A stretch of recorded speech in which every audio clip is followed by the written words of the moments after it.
Are you ready? Let's go. Now circling in the neutral zone. Here's the pitch on the way. 36 yards for the win. This. Here comes a big chance. The shot is this the dagger. The neutral zone.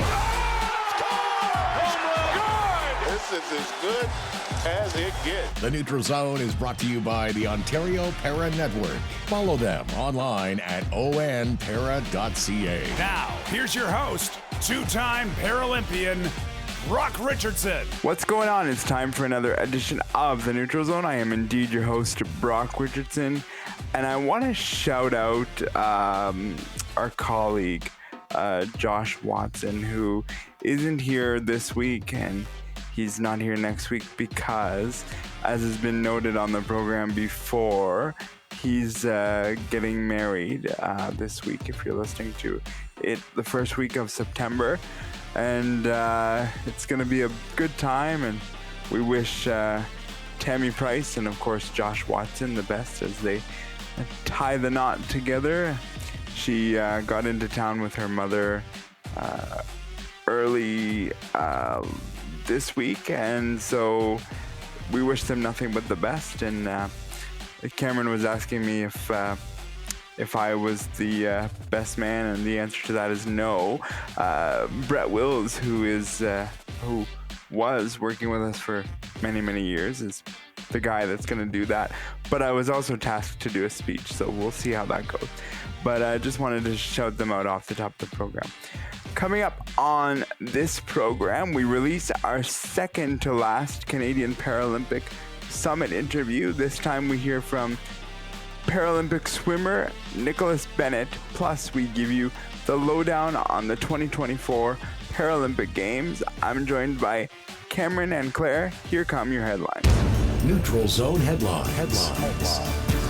The 2024 Paris Paralympic Games are off and running, and Canada's current medal count is 0 gold, 4 silver, and 4 bronze for a total of 8 medals. There have been some great games over the past 4 days, and I look forward to watching the rest of them. September 7th is not only Josh's wedding day, but it's going to be a fun day all around. We at On Para are holding a Paralympic watch party to kind of cap off these Paris Paralympic Games. And at this event, you will not only be able to cheer on Team Canada, but you will be able to try multiple para sports, meet Team Canada alumni, and honestly, my favorite, I'm excited to check out the interactive selfie mirror where you can take home a picture of the event. So September 7th, 1 p.m. to 5 p.m. at Variety Village in collaboration with On Para, Variety Village, and Parasport Ontario. If you haven't yet, register at www.onpara.ca, and we hope to see you there. The hockey world is mourning the loss of Columbus Blue Jacket and Calgary Flames player Johnny Gaudreau, who was killed in a bike accident with a drunk driver with his brother also on the back. Thoughts and prayers are with the entire Gaudreau family, and it's never a good thing when you lose somebody, but when you lose somebody so young at the age of early 30s, that's kind of a sad day. So thoughts and prayers go out to everybody involved there. Those are your headlines for this week, and if you want to get a hold of us on social media, here's how you can do that. And welcome back to the Neutral Zone broadcast booth. Play ball! We're set to get this bowl game underway. The first pitch is brought to you by Brock Richardson's X account at Neutral Zone BR. First pitch and a strike. Hey gang, why not strike up a chat with Claire Buchanan from the Neutral Zone? Find her on X at Neutral Zone CB. There's a swing of the chopper out to second base, right at Claire as she picks up the ball, throws it over to the first base for a routine play. Out! And fans, there's nothing routine about connecting with Cam and Josh from the Neutral Zone at Neutral Zone Cam J and at J Watson 200. And the Neutral Zone is brought to you by the Ontario Para Network. Connect with them at ON Para Network. Follow them online at onpara.ca. Now that's a winning combination. As mentioned off the top of the program, we're going to release our second to last Canadian Paralympic Committee Summit interview. This time we hear from Nicholas Bennett, who is a swimmer. He has won a medal in Paris, a silver medal, in fact, in the 200-meter freestyle in the S21 category. Please enjoy this interview. Hi, I'm Nicholas Bennett. I'm a Paris swimmer. I'm originally from Parksville, BC, Vancouver Island. How did you get involved in swimming, if we could start there? When I was born, I was diagnosed with ASD pretty early on. I was really profoundly affected with that. So my parents did a lot of therapy. We found out that water therapy bridged the mind-body gap for me. So we kept doing that, and it turns out I really like swimming, so we decided to enroll me in my hometown's club. Very cool. How swimming is such an individualized sport for the most part. There is some pieces of team that exist. How do you keep yourself motivated to be at the top of your game? Well, I think it differs from person to person, but I personally find it's just a way to better myself. Like, I get stronger, I get faster if I put more into it. I also, I just like swimming in general, so it's kind of like having a job you really love. That's fair. And I've never swam, but I've heard the water is pretty cold. Is that accurate, and does it bother you? And if it did, how long did it take before you kind of got used to it and said, this is just swimming, I'm good? To be honest, it depends pool to pool, but say usually a competition pool or Olympic-sized 50-meter competition pool, they usually run it down pretty cold just because of, usually they have the opposite for the air temperature is usually quite hot, so they contrast it, which I found in our venues. But a lot of the time, I found it just quite hard to get used to as a young child because, that resiliency isn't there.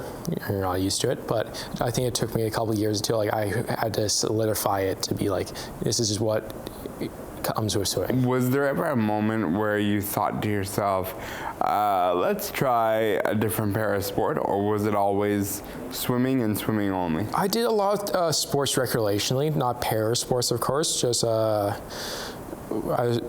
did Taekwondo. I even did horseback riding just to do horse riding therapy, just to get that some more bridge the mind and body even more. But swimming's just always been my go-to thing. What's the one sort of thing that people misunderstand about swimming that you would wish to clear up, if there was something? I find, there's a lot of people who say swimming's not a sport, but that's not what I'm going to be talking about. But it's just, for para swimming, it's just, I think people have a lot of hard times understanding who aren't usually watching swimming, our para sports, is the classes. People want to see me and know what class I am because I'm not physically disabled. I have I am a S14, which would be an II classification, or intellectually impaired.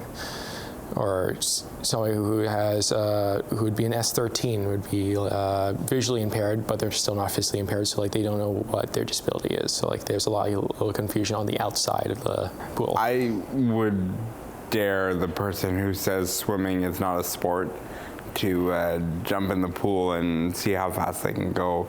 And I think they would pretty quickly realize, oh, this is an actual sport. So yes, I've heard it coming from the bocce world of oh, this isn't a sport, it is, and it takes sometimes for people to realize and experience it, whether actually physically doing it or standing on the sidelines in the crowd and be wow, the effort that people are putting in is something that's really strong. Everybody puts in the effort that's needed for their sport. You put in your effort, I put in my effort. It doesn't take away whatever we're doing. Yours is hard on your own, mine is hard on my own, kind of thing. It's perfect.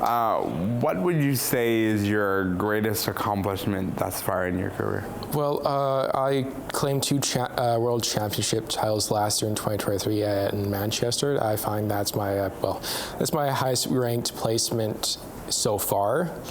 We're hoping to replicate the success in Paris next year, but we'll see what happens. What do you look forward to most when you think of Paris 2024, whether it's something in the pool or outside of the pool? I think outside the pool is just the camaraderie between all the sports, because I usually don't interact with many other sports besides swimmers quite a bit. I find it's a chance just to talk to and see what they're experiencing a lot more in Canada. But I also, for in the water for the Paralympics, is just being able to see everybody at their physical peak of the year in our sport. And how important has family, friends been for you in your sports career, and can you talk a little bit about that for me? So I generally keep saying this to everybody, that I wouldn't be the man or athlete that I am without their support. It's true, because I was a runner bolter as a young man, as a young toddler. So like how people with dementia kind of wander. It's kind of the same thing, but with young children who run away with ASD. I don't think I'd be alive without the help that my parents or my sister have allocated from themselves. And so, has there been a moment where you realize I've gotten to be successful in the pool, and I've gotten to, not necessarily where you want to be, because there's always somewhere you want to strive to, but was there a moment where you realized, man, I'm doing something, and I'm doing something real good here? I think that would be the first time I claimed an international title. That was when I was 15 in 2019 for the Lima Pan American Games.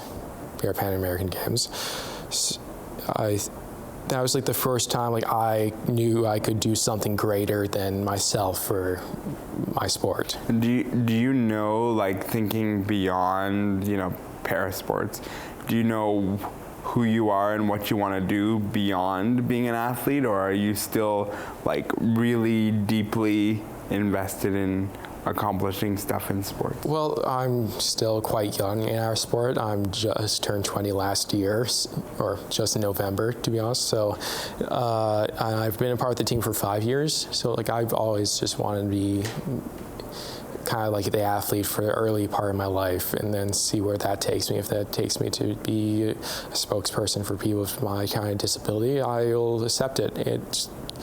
Wherever the wind blows me in this sport, I'll follow. I love that. When you're 15 years old and starting in a sport, that's, if memory serves me correctly, that's sort of the beginning of high school. How did you remind yourself that, hey, I can't just be your average high school kid. I have goals in mind. I want to accomplish those. How did you manage that? Thankfully, I was doing an online program, or an accessible program, that allowed me to take only a few classes at a time, but I would have to reallocate more time into different classes next year, where I'm not in such a time crunch. But the issue was, I also joined the High Performance Center in Montreal at 15, just after I finished Lima. So there was a big, moving from Vancouver Island to Montreal is about 4,000 kilometers. So it's not quite an easy journey, but it was just trying. I had to grow up quite quickly, just because if I was dumb, I would lose my spot. I wouldn't be I wouldn't be able to accomplish what I've had in the past couple of years. And so would you say that's a reason you're grateful for sports, because it allowed you to grow and grow quickly and get out of that, I'm going to be a kid and I'm going to rebel and I'm going to skip school and do all the things that high school kids do. Yes, I think it was a guy. Of course, there's times the place to be childish and all that stuff. I had that before, of course, before I became like an actually full-time athlete. Still, I goof off occasionally, but not as much as anymore. But it gave me a place. Sport gave me a home, really. I've made so many lifelong friendships. I've even can call people family that aren't even related to me. Thank you so much for doing this interview. We greatly appreciate it. Yeah, thank you for having me. The Neutral Zone is sponsored by the Ontario Para Network. Their focus on the growth and development of wheelchair basketball, tennis, and rugby in Ontario. All right, so lots to talk about on the program here. Today, let's start with the Paralympic opening ceremonies. Let's talk from the beginning and the opening ceremonies. Did you guys enjoy the opening ceremonies? Cameron, start with you and we'll move straight over to Claire. Yeah, I thought it was creative to do it outside. I believe that's the first time in the Paralympics that they've done it outside the stadium. So like they did with the Olympics. So I think that was a good start. Because it's in France, of course, a lot of it's going to be in French. So a lot of the other countries that don't understand French aren't going to understand, some of the things.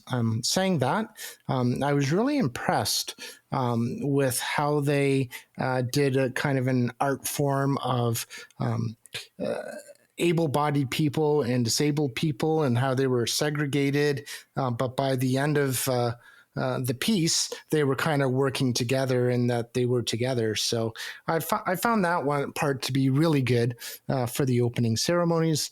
And then, I just thought that, there were regular ceremonies and, it's just a great way to open the games. And I personally look forward to the lighting of the flame and how they did that with the hot air balloon or trying to signify that, because that's where the first hot air balloon flight took place. I don't remember the year. Believe it or not, I wasn't born then, or I wasn't alive when that happened. But it was a long time ago. So I thought that was pretty cool too. That is pretty cool. I did not know that about the hot air balloon. So we talked about recently on a couple shows about whether they were going to do the boats like they did in the Olympics and how that was going to work with disabled athletes. And it was nice that it was still outside. Yes, absolutely. Because like you said, it was the first time that they've done that. And Paris was very intentional about wanting to make it more of a green space and utilize just the atmosphere that they already have instead of cramming everyone into a building. So the performance was great. I love that they, of course, involve so many different talented disabled people, from the singer that was a single amp to really reaching out and using professional wheelchair dancers like Chelsea Hill, who has a big following. And that was exciting to see some, recognizable faces that you don't usually see at a Paralympic Games. They're not athletes. So it's nice that they were able to be in that space and perform. I am always curious how they, I guess, balance out the Olympic and Paralympic Games when it comes to opening ceremonies and closing ceremonies. And you always hope, and they always have done, that they put in the same efforts to really put on a show for the opening ceremonies. And they absolutely did that. It was an incredible way to start off the Paris Paralympics. So full disclosure, when the opening ceremonies first started, I was very antsy because I was curious, okay, what do they do with the boats? The boats is the topic, as you mentioned, Claire. We talked about it a couple of weeks ago. What I didn't want to see was the opening ceremonies become an afterthought for the Paralympics. And I thought that if we didn't do the boat thing, it was going to mean that it was going to, or could mean that it was going to fall on as an afterthought. And I have to say, the easy track, as Devin Haru said, could have been the La Défense, which would have been the track, but instead they run it outside, they put pavement over the cobblestone, they make it fully accessible. They did separate themselves in a positive way with the Olympics and Paralympics, and it didn't feel like, to me, as I have thought sometimes before, as this is kind of the afterthought opening or closing ceremony. I thought they did a tremendous job at these ceremonies. I thought the fireworks were awesome. I thought the hot air balloon thing was awesome. It was just really good, and I really have enjoyed what Paris has done with the Paralympic Games itself. So for me, I would give it an A. I think I would have given it an A+ had we done the boat thing just for inclusivity point, but then it rolls back into would it be one and the same. So for me, I would leave it at an A, and I think they did a wonderful job. So that's the thoughts on the opening ceremonies. We are at the point of recording this about the second week into the games. Early thoughts from you guys as to what you have seen thus far and what you wish to highlight. Claire. I want to start off by highlighting two athletes, multi-sport athletes that have had quite a journey leading up to their Paralympic debut. And one of them is Alex Hayward. He was injured during a hockey game and then found wheelchair basketball and was in the national program for a few years. And now he has a bronze medal in cycling in the 3,000 meters. So I just want to highlight him, as I played basketball alongside him at the academy here in Scarborough. So it's nice to see that and show that if one sport doesn't really work out, that skills transfer over. And the same thing with Julia Haynes. So I've played sledge hockey with her on the national team, and she's done wheelchair rugby as well. And now she placed 8th representing Canada in athletics and throwing. So congrats to both of them for their Paralympic debut, and really just showing that sport is forever in us. And it's hard to, when you stop one sport, it's hard to just stop.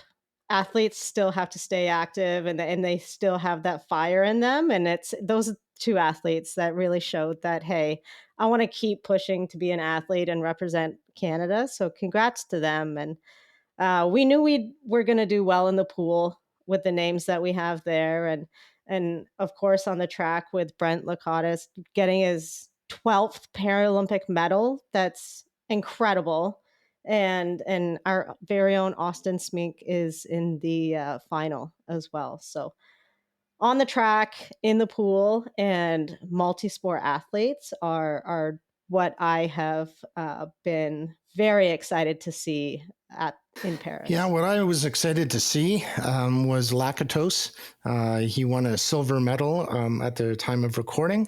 And it was, I just had a oh my God moment when they were showing everybody that was racing. It shows the person's name, it shows the person's time, but it also shows their age. Lakatos is 44 years old. However, there were 2 or 3 people older than him in that race. There was a 48-year-old and I believe a 51-year-old. And I think there was a 49-year-old as well, but I could be wrong about that. But I know there was at least 2. One of them was 50-something.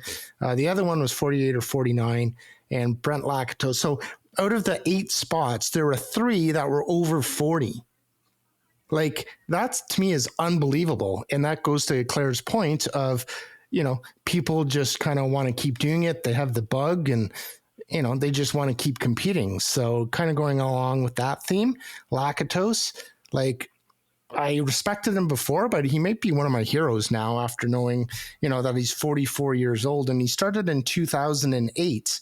And if you get to see a nice picture of Steph Reed, who is doing some broadcast work with the CBC, I think it was her that put a picture out of Lakatos and her, and it was in 2008. And Brent, he doesn't have a beard.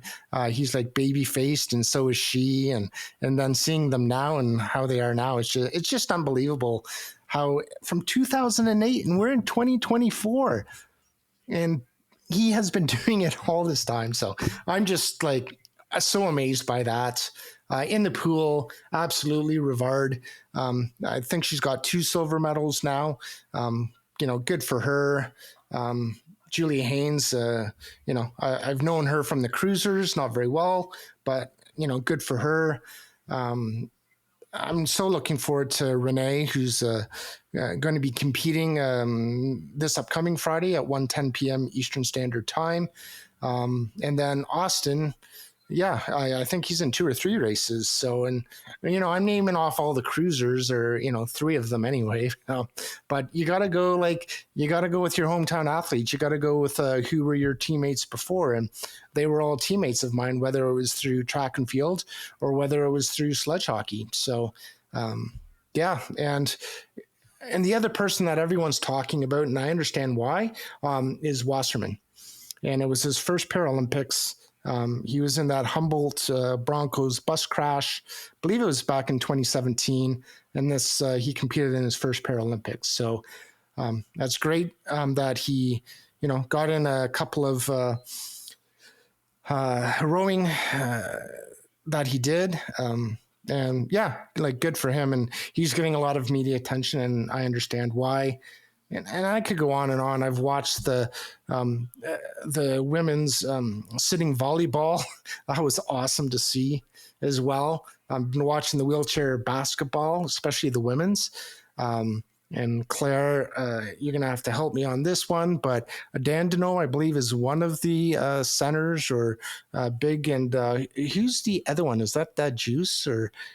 Yeah, that's our very own Erin Young. Thank you, Young. Yeah, that's exactly. She was on the show at the beginning of the summer, and it was refreshing to hear from her that the athletes and staff are collectively putting in the effort to put their culture at a higher standard, and put wheelchair basketball, especially on the women's side, back to being one of the better teams in the world. We all know what they did in the 90s, and just were literally untouchable for a decade during that time. And so they have quite the legacy behind them to follow. And that's honestly one of the teams at Paris that I have high hopes for. I absolutely can see them being on the podium. And when you have Katie Dandino shooting 35 points a game, it's hard. It's hard. I know that was a fantastic game. Young got 28 points in a different game, I believe. And man, I think they're really going to go far. Yeah. Then the Netherlands and the US will be hard, tough battles, but I can definitely see them standing and sitting on top of that podium, hopefully with a medal around their neck. 100%. And the way that they dismantled Spain today at the time of recording, that was just unbelievable. It was clinical. It was awesome. So I'm going to certainly keep watching the women's wheelchair basketball, because that's just damn good basketball. Can I just say, Katie Dandino, good luck trying to defend her. I mean, I don't say that, tongue in cheek. I mean it in all seriousness in the way that she plays. There was one point in the game against Spain where she was still moving and took a 3-point shot and sank it. She's not stopped. She's moving. She's not moving at a high rate of speed, but she's still rolling and drains the shot. Erin Young, another one you would not want to defend. It's just outstanding what this team has been able to do, and they've been through 3 coaches in 2.5 years. If that team gets to be on the podium. Don't care what color it is. Obviously, with, you want to be Canadian, you want to all that. You want to get them on the top of the podium. But if this team can get on the podium, having 3 coaches in like 2.5 years, good on them. Because there was a point, honestly, where we were having discussions of, are you guys as players going to coach yourself, or what's happening? And it was with Aaron Young. We were having this very conversation. And this team has banded together, and they have done what they need to do and gotten it done. I will say, from one piece of criticism I could give, we don't see a lot of depth happening with their team. We see 5 ladies, 6 ladies, 7 ladies, possibly 8. We saw in the game against Spain. We kind of spread it out a little bit, but the game was well in hand. This scares me going down the stretch towards the medal rounds and quarterfinals. Yes, your team's rolling and you got to ride the hot hand, but I would have liked to seen a little bit of spread out, athletes. And I will say there were 2 athletes today against Spain that got on the court for the first time in the Paralympics. And I just think we're 3 games in. How can that be? But, this is why I don't coach. I run a podcast. But I worry about depth, Claire. Yes, absolutely. Especially with it was a 30-point win. I definitely would have hoped to have seen more of their bench be given court time in that game. But the same can go for the men's side. We have the Canadian men also still sticking to 5, 6, maybe 7 players here and there. They don't do a lot of subs. And another guy in his 40s that seems to be playing every second of every game, Patrick Anderson, is... oh, yeah, 45. He's got a lot on his shoulders. So, yeah, it'll be interesting to see how the top 5, the starting lineups on both men's and women's team can they sustain these last 3 games? They potentially have 3 games if they make it to finals. So can they do it? And it's the Paralympics. You got to go with your big dogs at the end of the day. That's what got you there, and that's what's going to keep you going there.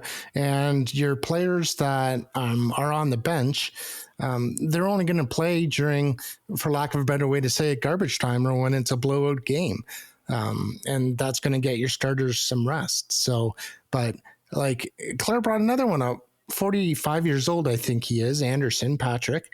And what is it with all the old people like doing well and like bringing it up? Like, I'm feeling rejuvenated. I'm 50, about to be 51. I think I should like start preparing for LA in 2028, and I can contribute to being at that point in time. I'll be about 55, but age apparently doesn't matter, and I probably would kick some $double signs. You know what? So. When you were talking about the track race, I absolutely wanted to ask if that sparked something in you to come out of retirement. Oh, is 100%. Cameron coming out of retirement? Do you still have your hockey equipment? Let's go. No, I gave that back to the Cruisers, but I'm sure I can get some more. That wouldn't be a problem.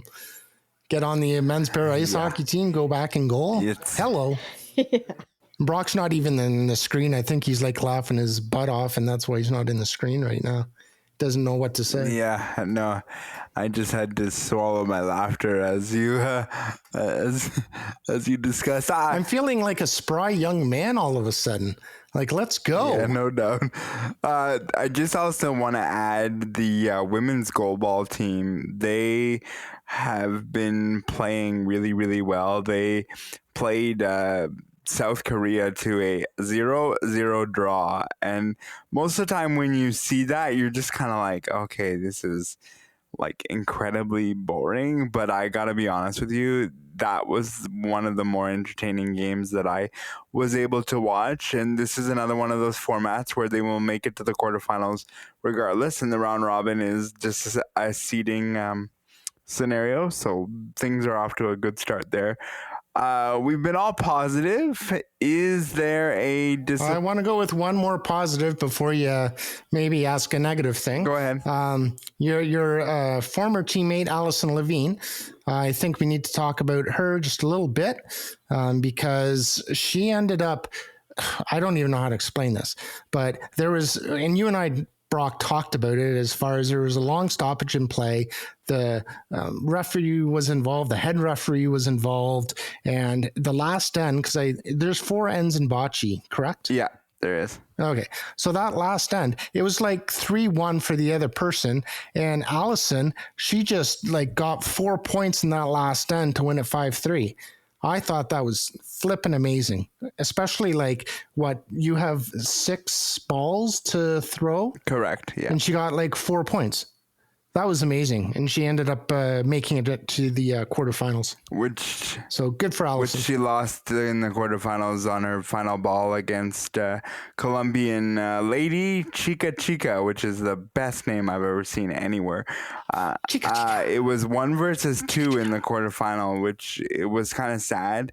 Allison didn't win her pool, so she had to come out as the second person, which meant that she had to play world number 1, and she lost on the last ball. So it's Allison had a good event. She will be playing in doubles with her partner Yulian Charbanu in a couple of days, and it's going to be a good thing. But a bit of a misstep in the quarterfinal, but you can't help it when it's on the last ball.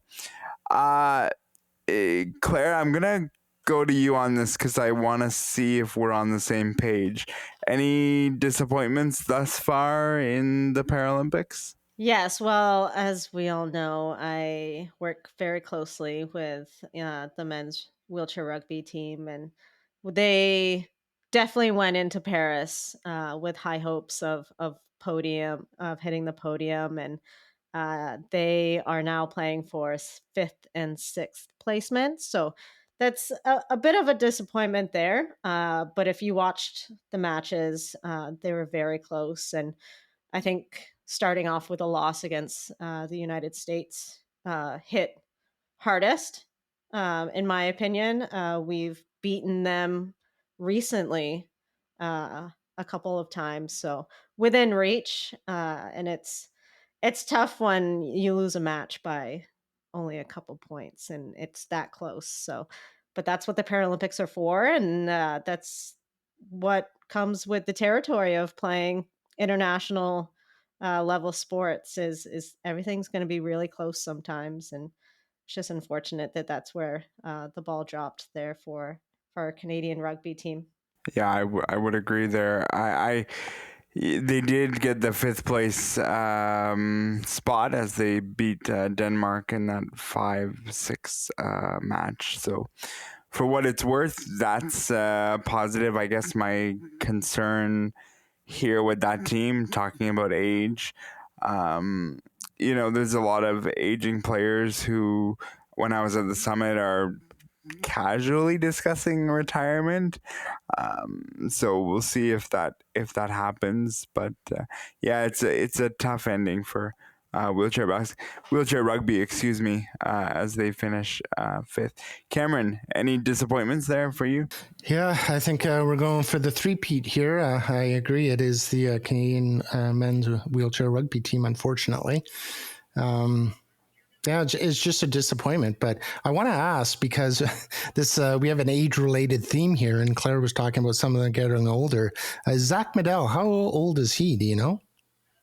He's younger than I am, so he's still in his prime mid-30s. Here we go. I can very much see him in LA in 4 years. But yes, along with other sports, wheelchair rugby, both wheelchair basketball teams, we're going to see a handful of retirements after Paris, and it's going to be exciting to see the new faces in LA in 2028 and see what they can do. And so that's why it was kind of a disappointment for me personally watching the Canada versus Spain game today is they really could have utilized and dug into their bench and given the experience to those athletes of playing at a Paralympic Games, whether it was 3, 4, 5 minutes of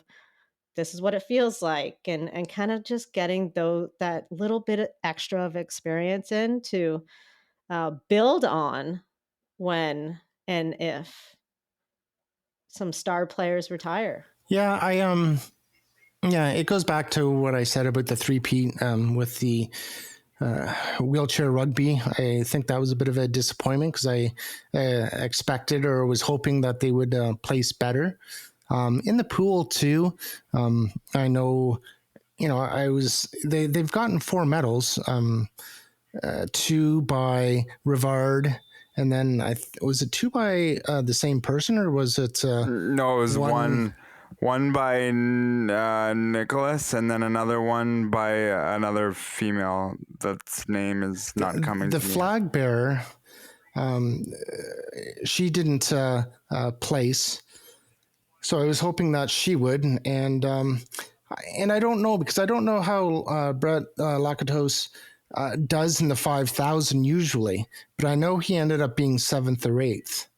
But I don't know what his previous competitions have been like. And I was thinking, well, if he's one of the best in the world and has got quite a few medals, to get 7th or 8th in that event, I was thinking, oh man, what's this going to mean for the rest of but then he pulled it out, getting a silver, and he looked really great doing it. So that might be a disappointment, but once again, I don't know how he's done in previous events. And also, let me just put out there, Cameron, he's coming off of a rib injury where he wasn't able to put PBs up for like other events and wasn't able to do any of that. So since June, he's been kind of off and on with training and recovery. So I think the 5,000 would be a tough one to come out and be like, I'm going to win a medal when I'm just coming off of an injury.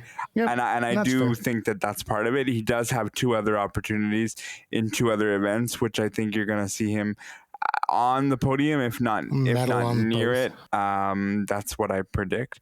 I would agree with you. I think the pool has been a bit of a sad start.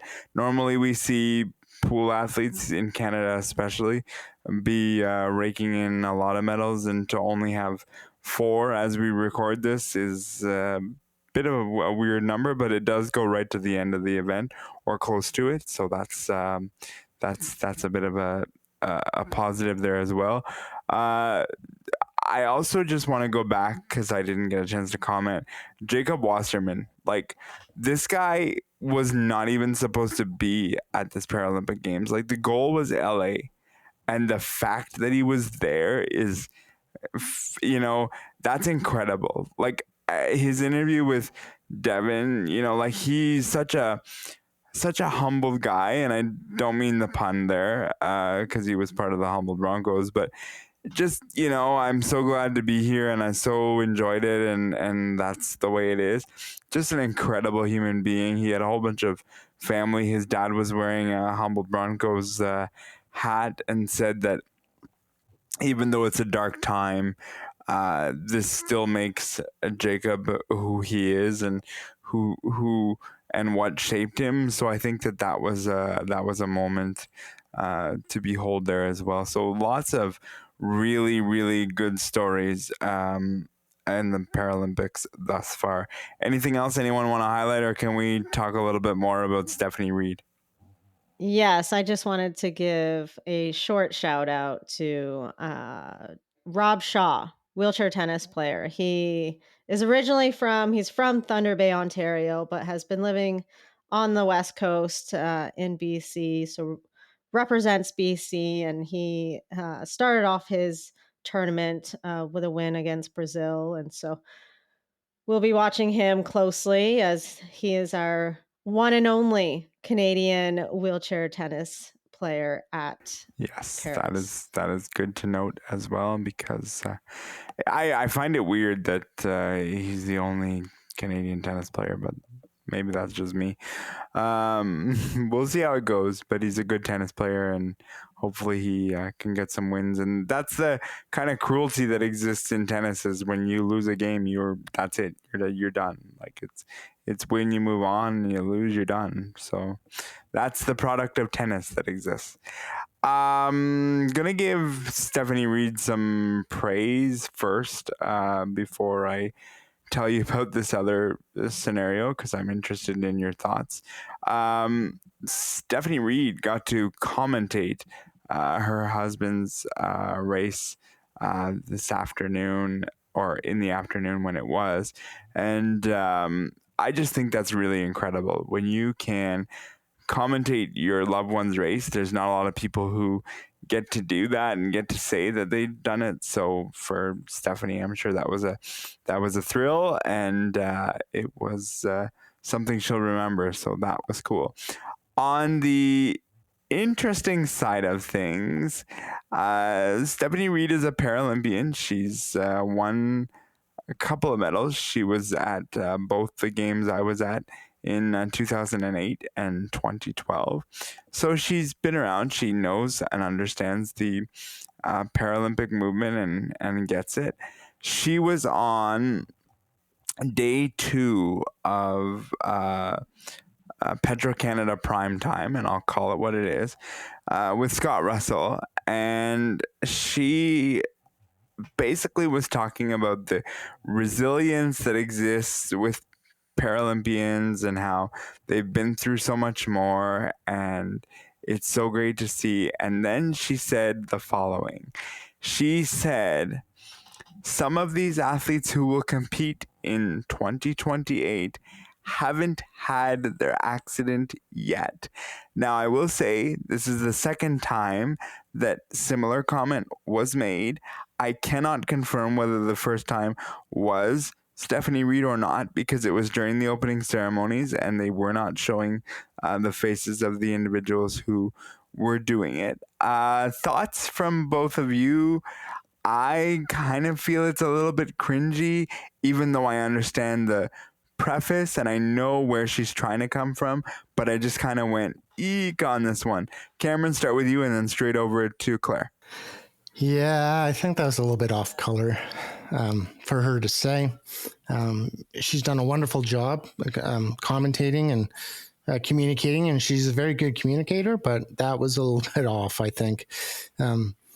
And I was thinking about it, thinking, okay, well, Jacob from the Humboldt Broncos, he had his accident in 2017.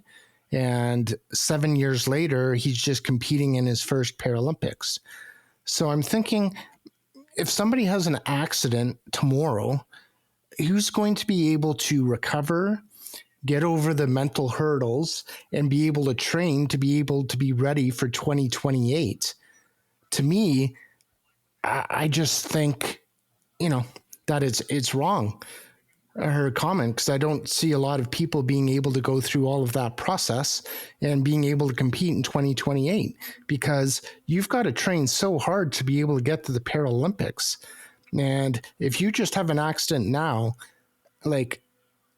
I just don't see it happening. But, prove me wrong. I'm more than happy to be wrong about it, but I just don't see that happening in that short period of time personally. I am going to prove you wrong. Perfect. Kevin Rempel had his injury and 3 years later made the men's para hockey team. So 3 years. Okay.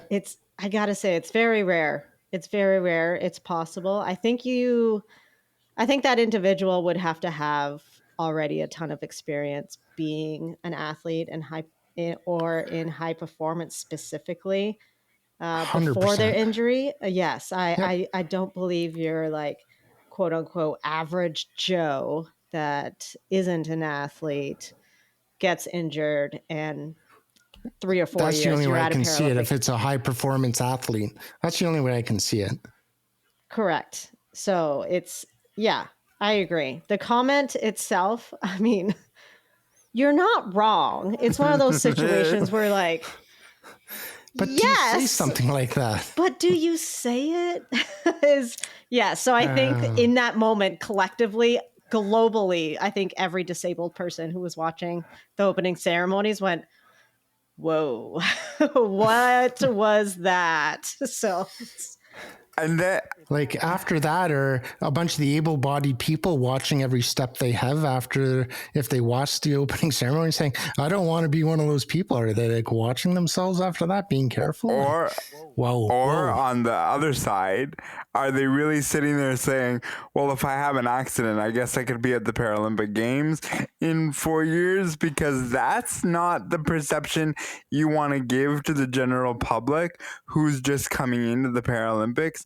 And who's going to want to have an accident and go to the Paralympics? But what I'm saying, Cameron, I'm saying it in the sense of like, you also don't want to give not falsities, but that hope that like all it takes is 4 years to get where you're going. Because as Claire points out, yes, it can happen. And shout out Kevin Rempel, because he's a demon. He's the only guy that legitimately swore on our podcast back in the day. So I still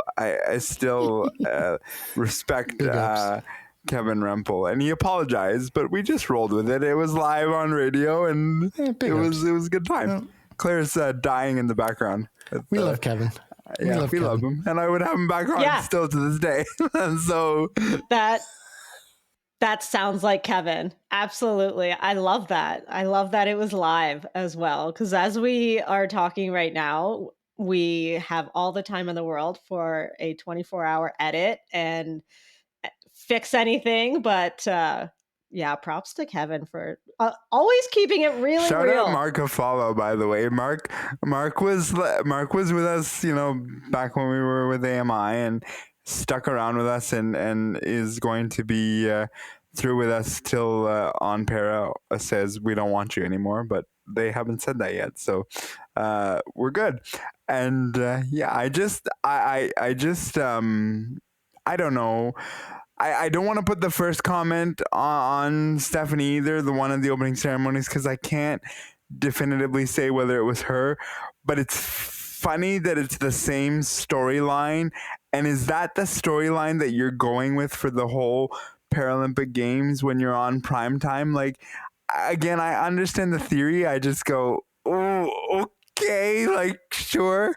And I mean, I'm sure that I know that she didn't mean it that way. I know she meant it in the way that we're all talking about it, because as Claire, as you said, she's not wrong, but did it really need to be said? And that's where I kind of go, that's where we draw the line on this one. And it's just an interesting storyline as well.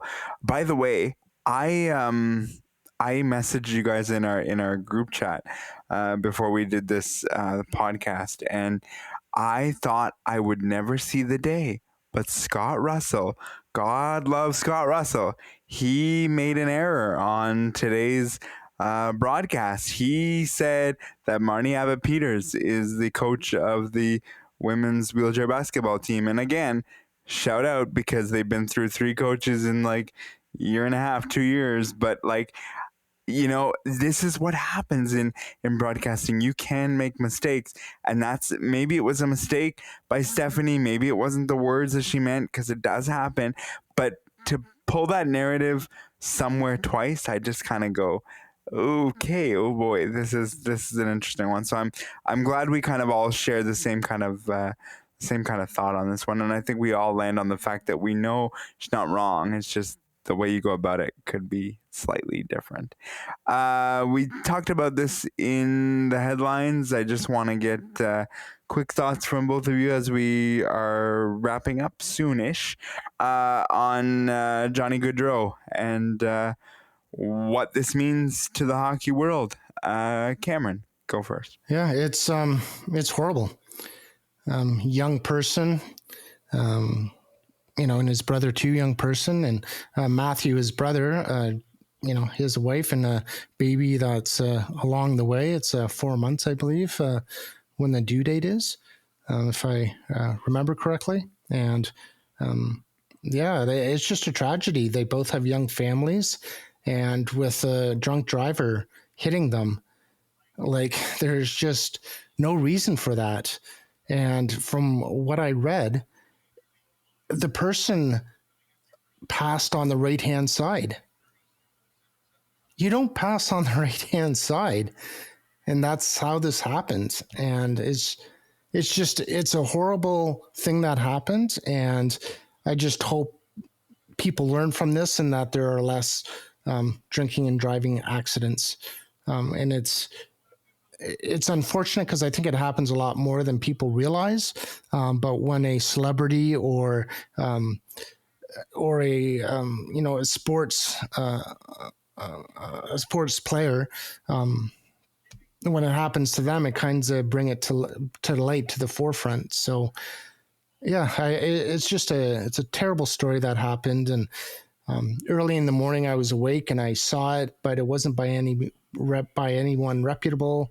And with everyone then just kind of going with it, that's sad too, because family, other people need to be notified. And in this world of social media where everything can be put on and said, anything can be said, that's really unfortunate too, that people find out through social media for something as sensitive as this. It's just horrible. Yeah, it's heartbreaking to know that they were both there because their sister's wedding was this weekend. And to have that tragedy happen on a weekend when everyone was going to be together, celebrating life, and so it's tough that was an added kind of layer to it. But you said it perfectly, Cameron, is that it's really sending the message, hopefully, to people to really be intentional about being safe behind the wheel. And if you're going to drink, take transit, take a cab. It's not worth it. Other people's lives are at risk, and more often than not, when drunk driving is involved, the driver usually survives. It's other people that get affected. So that's just unfortunate. And it was really cool to see everyone's pouring out of messages and remembering kind of how they impacted everyone within the hockey community, outside of the hockey community. And it was kind of what everyone was talking about this weekend and how they remembered them. And so hopefully that out of this tragedy, that there can be some learning, and there can be some good conversation on how to remember them, and really how to move forward in a way better direction. We really have to. And the person that ended up being convicted of this or had a bail hearing was like, oh, so I've got to stay the weekend. I can't get out until Thursday. Like, what an idiot. No remorse. It's just ridiculous. What an insensitive remark. I mean, you just cost the life of two people who were essentially in the prime of their life, and all because of what I'm going to call a me first attitude. It's all too often that you see on the road, if somebody's going what you perceive as too slow, even if that's considered the speed limit.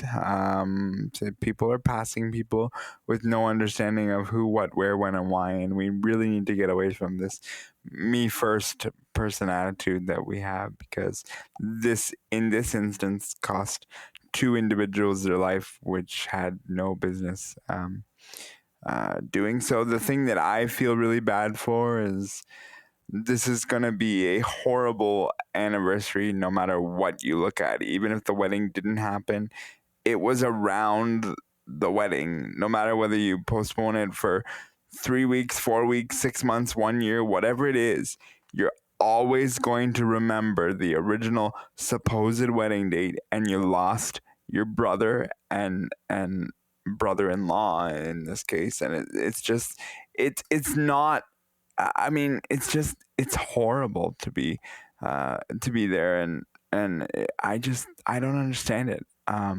It's wrong. I was asked too, like, from somebody, and I know that it was out of total interest, but somebody said, what happens with the rest of his contract? Does the NHL do the right thing and give it all to the widow? And I understand the question, but again, does it need to be asked? I mean, does it need to be said? And if the person that I'm talking about is listening, I know where you come from. I understand, because it's not something that happens, but it's not something that the public is going to worry about, or the people. They're both just going to mourn the loss of these two individuals. And I think this is a lesson learned, that you just have to be grateful for life and the way that it happens, because you just don't know what might happen from day to day. On the way out the door, literally, and we're all friends with this individual. We talked about her at part of the way through. Does Renee crack through on the podium? By the next time we record a podcast, does she finally get on the podium? I think we've had fourth place. It might even be two fourth place that we've had at the Paralympic Games. Does she finally get through in discus? Claire, start with you. I frickin' hope so. Let's go, Renee. I don't want to put any doubt out there. I'm throwing out all of the positive energy, because, yeah, back-to-back fourth place finishes is obviously been gut-wrenching for her, but also for all of us Canadians behind her, just wanting her to get that medal really, really badly. So yes, absolutely, she's going to get the podium. Hell to the yes. She's going to get either silver or gold, and that's going to be absolutely phenomenal. She deserves it. She's worked so hard. She's a great person, which I know doesn't necessarily translate to, good things happening, but she's a good person. She's trained so hard. She wants it. She's going to damn well get it. Yeah, I think we're going to go with the three-peat on this one, and I'm going to add that, yes, she's going to get it, and she is coached by a darn good coach in Ken Hall. He's been around para sports for a long time, beginning with his stepson in para ice hockey. I mean, just he understands it. He gets it. Yeah, I think she gets there, and I think she's going to be on the podium, and then we're going to hear soon after, yeah, I'm retiring. I got what I wanted, and now I'm moving on with my partner, and I'm doing all this. But sending you all the love in the world, Renee, and all the success, and we're going to have you on the podcast regardless, if you'll tolerate us one more time. But yeah, I just think she's going to get it done, and that's going to be the highlight for all of us on a personal level, and just really good human being. That is the end of our program for this week. I would like to thank Cam Jenkins, Claire Buchanan. I'd also like to thank our technical producer, who got a shout out on the podcast, but we'll do it again, Mark Upfollow. Stay tuned for next week, because you just never know what happens when you enter the neutral zone.